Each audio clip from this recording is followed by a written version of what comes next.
If you follow me on Twitter, you know I have an enormous love for Digimon. No! Witherbot, no! It was my favorite show for the longest time until I discovered Kamen Rider, but it still holds a very special place in my heart. The show has always been amazing. The games, on the other hand, are hit or miss. Depending on your taste, the games have ranged from pretty good to why the hell did they make this game? For the longest time, we didn't have a Digimon game that was absolutely amazing. Until...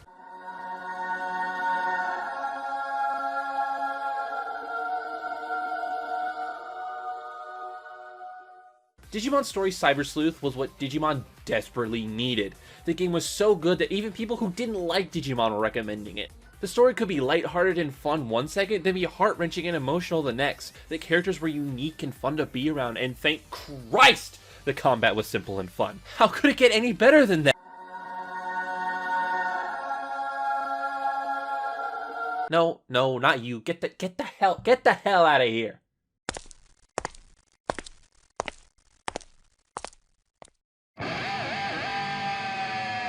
Digimon Hacker's Memory is my favorite game of all time. It has everything I want. Relatable characters, fun combat, and Emperor Greymon! I was afraid that lightning wouldn't strike twice when it came to the Digimon games, but I really lucked out with Hacker's Memory. Now, would it be too greedy for me to ask for lightning to strike thrice? Is that right, thrice? Last year, Bandai announced Digimon Survive, a Digimon tactical RPG. Now that is the coolest thing in the entire world. Sure, you can make a Digimon game in any genre and I'd play it, but I have always wanted a tactical RPG with Digimon. Right now, we don't know much about the game. All we've gotten is the initial release trailer and a dev diary. So before we learn anything more about the game and I look like an absolute idiot, I wanted to make this video of things that I want in Digimon Survive. Would I be sad if any of these things don't make it into the game? Absolutely not. These are just things that I think could make the game a whole lot of fun in my opinion. Now, any criticisms I might mention are about previous Digimon games, and it's looking like Survive is nothing like any Digimon games. So these complaints might not even apply to it, but I'll still bring them up with the off chance they might appear. So now, it's time to go digital! You know, I wrote that with the purpose of it being a bad segue, but saying it out loud, it really is bad. I'm talking about this one first because it's the one I'm pretty sure isn't going to make it. From what we've seen so far, it's looking like Protag-kun is going to have Agumon as his partner Digimon. Which is fine, because Agumon is an amazing, very recognizable Digimon. But I'd be a wee bit disappointed if Agumon is the only Digimon you can start with. It'd be nice if you could pick between Agumon or at least one other Digimon, like Gabumon or Vmon. Yeah, Vmon, please? It could kind of be like Digimon World Data Squad, where your starter Digimon can turn into a bunch of other Digimon, but that system was really messy, so I'd rather not have that. If they can fine-tune it, it'd be great. If Agumon is our only option for starter Digimon, then I hope your choices affect his evolution path. The dev team has already said that in the game, your choices will affect your Digimon's growth. So maybe if you pick the standard route in the game, Agumon will become War Greymon, or if you pick a more Berserker path, he'll become Black War Greymon. I don't think they'll do that because from what we've seen, the evolution lines seem to be kind of open like in the Cyber Sleuth games, but I wouldn't mind if there's some evolutions locked behind story choices. Provided there's a New Game Plus. This is a pretty simple request. I like Digimon, so of course I want more Digimon in this game. Or at least as many that were in Hacker's Memory. Add some more of the Frontier Digimon, put Coronamon's line in, and for the love of God, give Cross War some more love, and put at least Cross Greymon in it, please? But I know how extensive this game is going to be, so I'm not going to be a whiny Pokemon fan and complain if they cut some Digimon. As long as we get some cool new Digimon. Hacker's Memory gave us Hoodymon, one of the coolest Digimon ever introduced in my opinion. So if they can introduce at least one Digimon almost as cool as she is, I'll be happy. Alright, Bandai. I'm gonna keep this one real simple.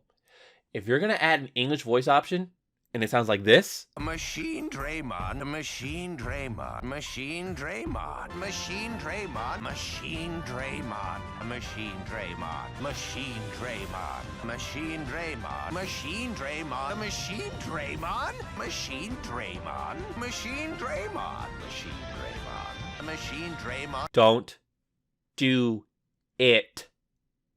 Also, you know, if you need someone to do voices for anything, just like hit me up. I'll do it for free. There's a free copy of Digimon Survive, and I'll do anything. I'll do anything for you, please.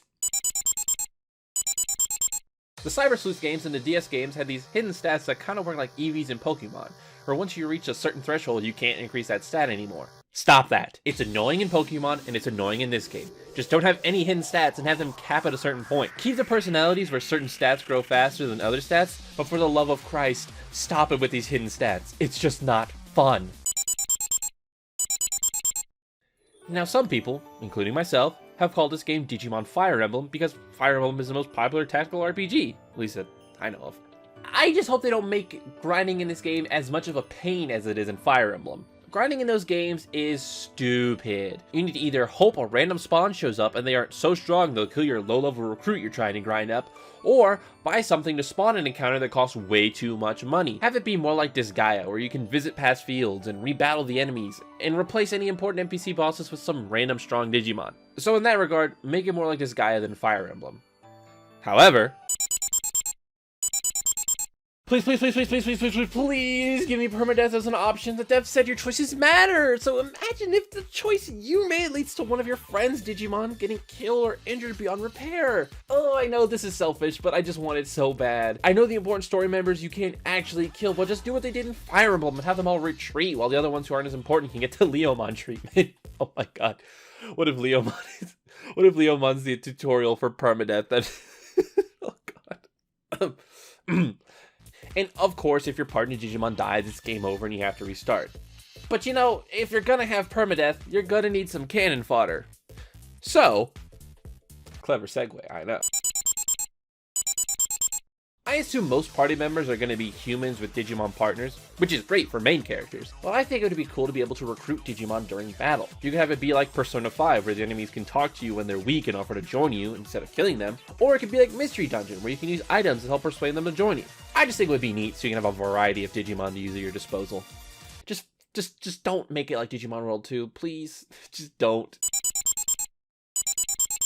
Why on earth has DNA Digivolving always been a pain in the ass in Digimon games, when all the most popular Digimon are fusion Digimon? In the DS games, it was near impossible to figure out how to do it. In the Cyber Sleuths games, you had to get both Digimon to 100% friendship, which is a waste of time because sometimes when you fuse them, you lose one of them only to figure out that your Pyldramon doesn't have enough ABI to become a pure Yildramon, so you have to de-Digivolve it and get another Stigmon to 100%. After that, you just wasted your entire afternoon, your girlfriend's angry at you because you didn't take the trash out and the dishes are full, and your dog is crying, your baby's... Survive can luckily enough fix that and make DNA Digivolving very simple. They've already said that Digivolving will be done during battle, which I love. It makes it more like the anime. So if there is DNA Digivolving, it'll also have to be done during battle. Just make it so that Digimon have to be standing adjacent to each other and have some sort of bond or whatever, thus making it 100 times easier to do than any other game.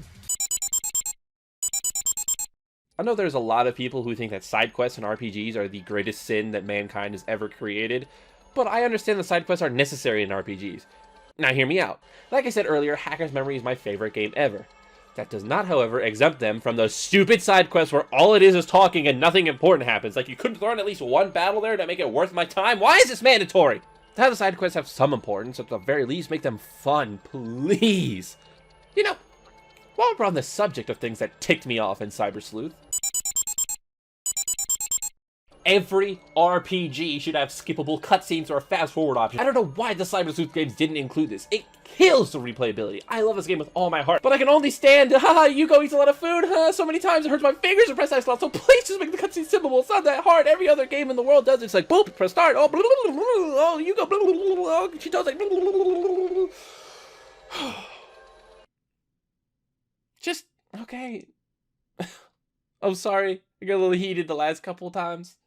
But I promise, these the last two, the big ones, they're positive. I promise. Okay, so I've been playing a lot of Persona lately, and I think that social links are the coolest thing ever. People have already said that Cyber Sleuth is kind of like Persona with Digimon, and I'm inclined to agree. Hacker's Memory attempted something like this, but all it did was give you a one-use item that most people probably forgot about and is easy to miss. You could kind of have it be like a mix between Fire Emblem and Persona. The units grow closer by working next to each other in battle like in Fire Emblem, but gain bonuses like in Persona, like having a chance to live a fatal hit or curing you of a status. And if you reach max social link, you can unlock that special Digimon for them, like how Personas change at max social links. And if you wanted to be creative, create a completely new Digimon or mode. You could call it like Bond mode or something, I don't know. Now the next one is very important, so that's why I left it for last. So let's get into it. Why did I snap? I just ruined that take. This is what I want from Digimon Survive more than anything. I've already mentioned multiple times that the devs said that your choices matter in this game, so make them actually matter. Honestly, I'd be happy with just 2 endings, one good, one bad, but I think there's potential for more. You save the world and you get to go back to the real world, but there's something missing. You mess up. You accomplish your goal, but you still can't seem to go home, thus trapping you in the digital world forever. You've done everything right, and you're being rewarded for it with a new, powerful Digivolution. You've beaten not only the initial evil, but the true evil behind them. Not only do you get to go back home, but you can travel to the digital world and visit your digital friends anytime. You change sides. You decide to work for the enemy instead of against them. You unlock a new dark Digivolution and use it to defeat the friends you've built throughout the game. You come out victorious in the end, but at what cost? You get to go home, but at the cost of the digital world going up in flames. Was it worth it? Adding multiple endings would spike up the game's replayability, as long as they're skippable cutscenes. I know I would personally play the games as many times as necessary to unlock all the endings. Maybe add an option to see what choices you made in the previous playthroughs of the game so you could keep track of what choices you've made and how to go down different paths. And like I said earlier, 2 endings is fine, but I wouldn't be upset if we got more. Now all of these are things I want in Digimon Survive. Maybe you want them too, maybe you don't want them. Is there something you want in the game that I didn't talk about? Leave it in the comments below or tweet them at me. I love talking about Digimon, so I'd love to see your suggestions. Unless you like how they do DNA Digivolutions, then you are dead to me. Anywho, thanks for sticking around to the end, and for my regular viewers, I know this isn't a Toku video, and I know I haven't done a Toku video in like a year, maybe 2 almost, I don't know. But I was just hit with random inspiration to do this video, but I promise, the build up to the next video will be worth it. Are you ready? It's gonna be about build. Machine Draymon. Machine Draymon. Machine Draymon. Machine Dramon! Machine Dramon! Machine Dramon! Machine Dramon! Machine Dramon!